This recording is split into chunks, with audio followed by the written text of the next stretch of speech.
실제로 가짜 뉴스는 진실보다 더 빠르고 그리고 더 널리 퍼진다는 거죠. 왜 가짜 뉴스가 더 빨리 퍼질까요?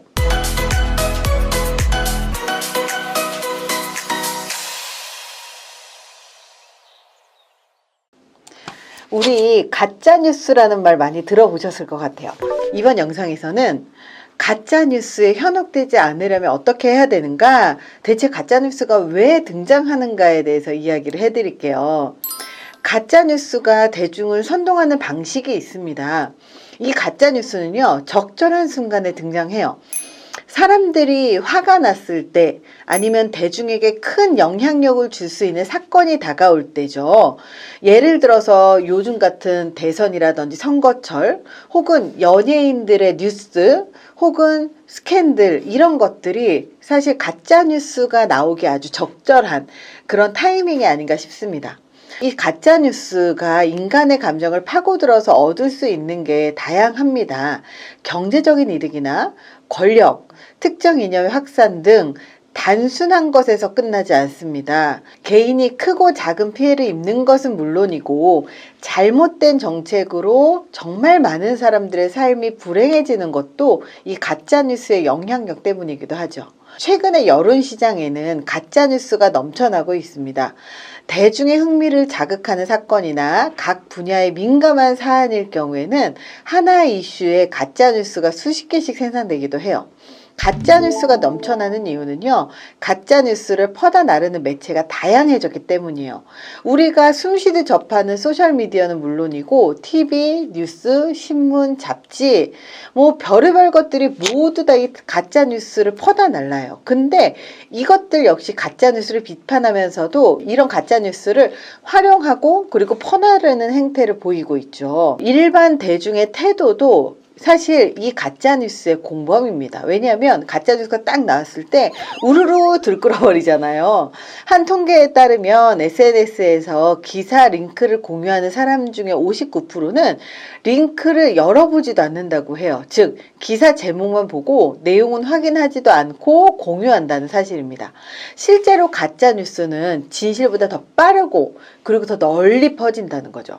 왜 가짜뉴스가 더 빨리 퍼질까요? 미국의 매사추세츠 공과대학 슬로안 경영대학원의 사이넌 RR 연구팀은 300만 명의 트위터 사용자가 2006년부터 2017년까지 공유한 12만 6천 개의 뉴스 항목을 조사했습니다. 연구팀은 사실 검증기관 6곳에 의뢰해서 이 뉴스의 진실성을 판명했는데요. 기관들의 판정은 95% 이상 일치했습니다. 이것을 토대로 뉴스 항목을 비교 분석한 결과 진실 뉴스가 가짜 뉴스보다 더 느리게 그리고 더 적은 수의 사람에게 확산되는 경향을 확인했습니다.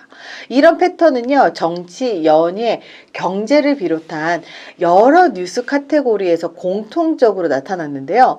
가장 널리 알려진 진실 뉴스라고 하더라도 1000명 이상에게 퍼지는 경우는 거의 없는 반면에 가장 드물게 알려진 가짜 뉴스라도 1000에서 10만 명에게 전파됐다는 거예요. 이 가짜 뉴스가 1500명에게 퍼진 속도는 진실 뉴스보다 6배나 더 빨랐습니다.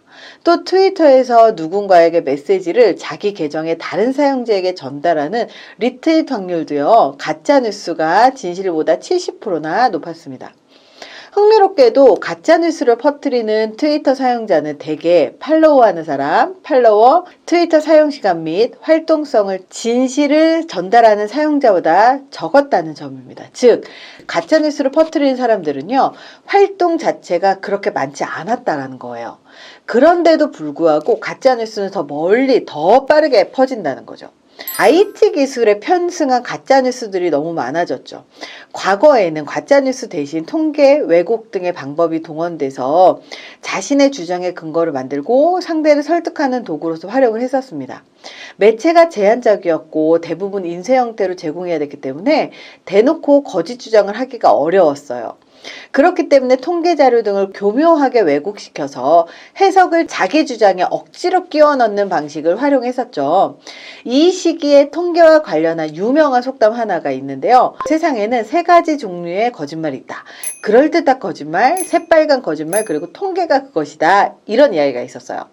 이것처럼 사람들은 언론이나 논문 등에서 통계를 인용해서 어떠한 사실을 주장하면 대부분 그 통계 데이터를 믿고 받아들이는 경향이 있습니다. 하지만 최근에는 인터넷과 유튜브, SNS 등의 발달로 누구나 쉽게 뉴스와 정보를 생산하고 그리고 배포할 수 있게 되었죠.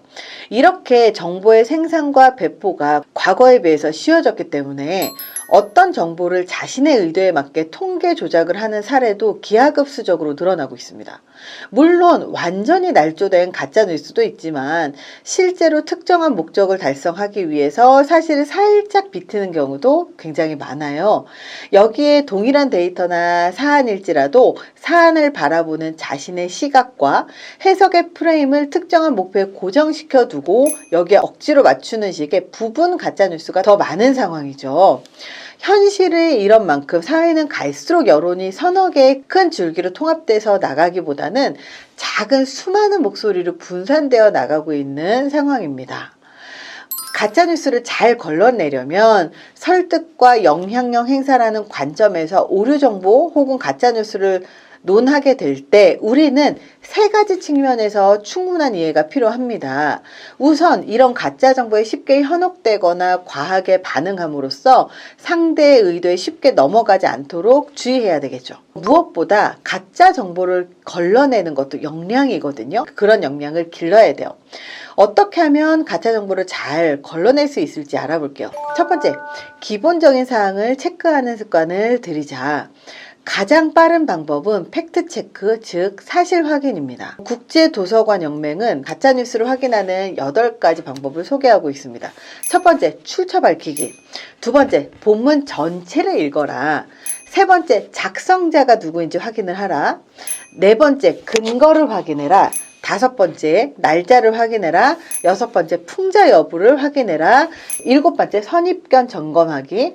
여덟 번째, 전문가에게 문의하기입니다. 어떤 정보를 접했을 때 일단은 정보의 출처를 바로 지금 설명을 해드린 기준에 비춰봤을 때 그 근거가 명확한지 확인하는 습관을 들이면 최소한 가짜 정보에 휘둘리는 실수는 범하지 않게 되겠죠. 자, 두 번째, 본질을 꿰뚫어 볼 수 있는 통찰 역량을 키워야 한다. 본질을 꿰뚫어 보는 통찰력이 커지면 엉터리 주장에 쉽게 설득당하지 않게 됩니다. 심리학자들은 사람들이 가짜뉴스에 현혹되는 이유를 사람들에게 있는 확증 편향 때문이라고 설명합니다. 확증 편향이라는 건 자신의 생각과 같은 것을 보려 하고 그렇지 않은 것은 거부하거나 무시하는 성향을 확증 편향이라고 합니다. 이런 성향이 강해질수록 사실보다 개인의 생각이나 감정적 호소로 정보를 판단하게 돼서 가짜뉴스에 쉽게 현혹될 수가 있습니다.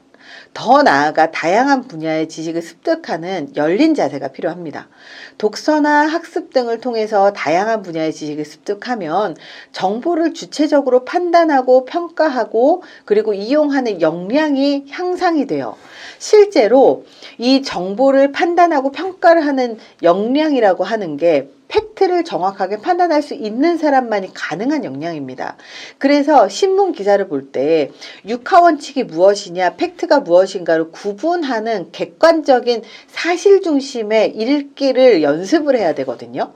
이렇게 미디어에서 막 흘러넘치는 정보를 수동적으로 받기만 하는 게 아니라 여기에서 얘기하는 팩트가 무엇이냐, 육하원칙에 근거한 그 근거가 무엇인가를 정확하게 판단을 하는 게 되게 중요합니다. 그리고 내가 원하는 정보가 아니라고 할지라도 괴로울지라도 그게 아니라고 하는 정보 역시도 받아들이려고 노력하는 것도 굉장히 중요해요. 사실을 확인하는 습관을 기르는 능력을 키우는 게 굉장히 중요합니다. 이게 사실은 생각의 힘을 키우는 방식이기도 합니다.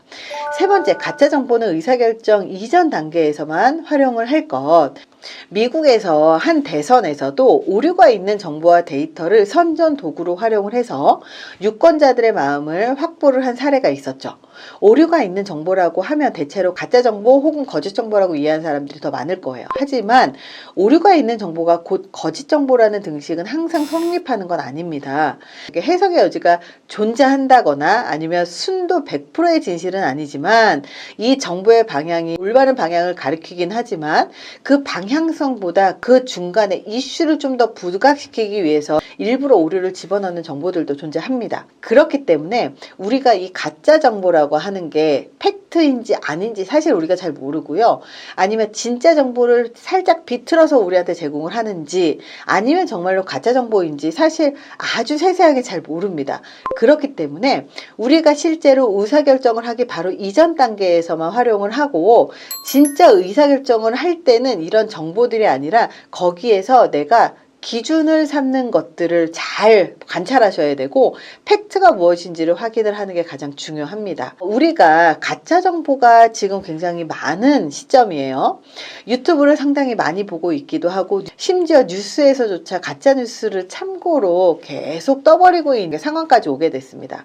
결국 팩트가 무엇이냐, 육하원칙이 무엇이냐, 그리고 이걸 떠드는 기관이 신뢰할 수 있는가, 객관적인 상황에서 이런 일이 벌어질 수 있는가까지 종합적으로 판단을 할 수 있는 그런 역량이 길러지지 않으면 자꾸 우리는 가짜뉴스에 휘둘리지 않을까 그런 생각이 듭니다. 이번 영상에서는 요즘 같은 시기에 너무 가짜뉴스가 많아서 이런 가짜뉴스를 볼 때 어떻게 우리가 조심하고 그리고 무엇을 중심으로 의사결정을 해야 되고 가짜뉴스에 휘둘리지 않으려면 어떻게 해야 되는가 3가지에 대해서 말씀을 드렸거든요. 이번 영상을 보시면서 우리가 앞으로 객관적인 육하원칙에 의해서 그리고 사실과 의견을 구분해서 읽는 연습을 하셨으면 좋겠고요. 영상에서도 사실과 의견을 정확하게 구분해서 설명을 하거나 팩트와 해설을 구분해서 설명을 해줄 수 있는 그런 영상들을 주로 시청을 하셨으면 좋겠습니다. 이번 영상이 도움이 되셨길 바랍니다. 감사합니다.